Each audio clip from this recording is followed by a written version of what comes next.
അപ്പം നമ്മൾ കെട്ടിച്ചോർത്തിത്തെയും സ്വന്തം പെരിയത്തെയും ഭാഷ നമ്പർ സീരീസിലെ നമ്പർ 3 ആണ് കേട്ടോ ഇന്നത്തേത്. ഇന്ന് കുറച്ച് കാര്യങ്ങൾ എനിക്ക് പറയാനുള്ളൂ, അപ്പോൾ അത് മുഴുവൻ നിങ്ങൾ കേട്ടാൽ മതി. അപ്പോൾ ഇതിന് നമ്മൾ വീഡിയോ തീരുമെന്ന് ഞാൻ പ്രതീക്ഷിക്കണം. അപ്പോൾ നമ്മളിപ്പോൾ ഇന്നലെ നിർത്തിയത് തലേണിമല തോന്നണം അല്ലേ, തലോണി തലേണക്ക് ഒരു തലോണി എന്ന് പറയും, അതായത് ഇവിടെ കെട്ടിച്ച വീട്ടിൽ കേട്ടോ. പിന്നെ അടുത്ത് പറയണതാണ് നമ്മൾ പപ്പായ അറിയില്ലേ. പപ്പായക്ക് സത്യം പറഞ്ഞാൽ കുറേ പേരുകളുണ്ട്.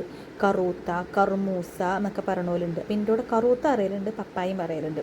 ഇവിടെ പറയും കർമൂച്ചിക്കായി അറിയും, കറി മൂച്ചി കായ്, ഇങ്ങനെയാണ് ഇവിടുത്തെ ഭാഷ പറയൽ കേട്ടോ. പിന്നെ സീഡിമുള്ളനെ കേട്ടിക്കണങ്ങൾ, അത് ഓരോ നാട്ടിലും ഓരോരുത്തരും ഓരോന്ന് പറയണ തോന്നുന്നു.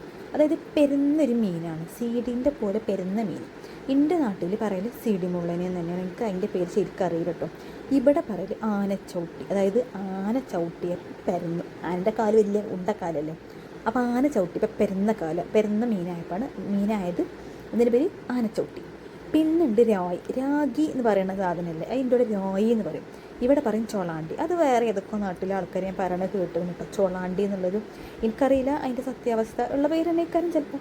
പിന്നെ ഒരു വെറൈറ്റി പേരുണ്ട് മക്കളെ.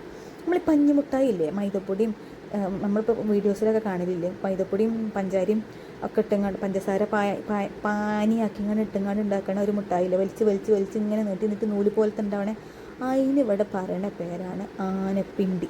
നിങ്ങൾ ആരെങ്കിലും കേട്ടിക്കണോ? ആനപ്പിണ്ടി പറഞ്ഞാൽ ആനൻ്റെ അപ്പിയല്ലേ. അത് പറഞ്ഞുകൊണ്ട് ഇവരിത് തിന്നുന്നുണ്ടല്ലോ എന്ന് ഞാൻ കുറേ ആലോചിച്ച് വെക്കുന്നു കേട്ടോ. പിന്നെ 6 നാട്ടിൽ 100 ഭാഷ എന്നൊക്കെ പറയണത് വെറുതെ അല്ലല്ലോ. അപ്പം പിന്നെ അങ്ങനെ ഇക്കാരെന്നൊക്കെ കരുതി.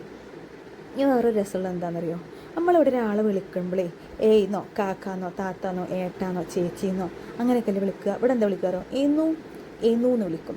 ആദ്യം എൻ്റെ അമ്മോശാക്കാനെ ഏന്നു വിളിച്ചപ്പോൾ ഞാൻ കരുതി ഹസ്ബൻഡിനെ വിളിക്കുന്ന പേരാണ്. ഇവരെല്ലാവരും അങ്ങനെ തന്നെ വിളിക്കൽ. പിന്നെ എനിക്ക് മനസ്സിലായി എന്തായാലും സംഭവം വെറൈറ്റിയാണ്. ഏന്നു അല്ലേ.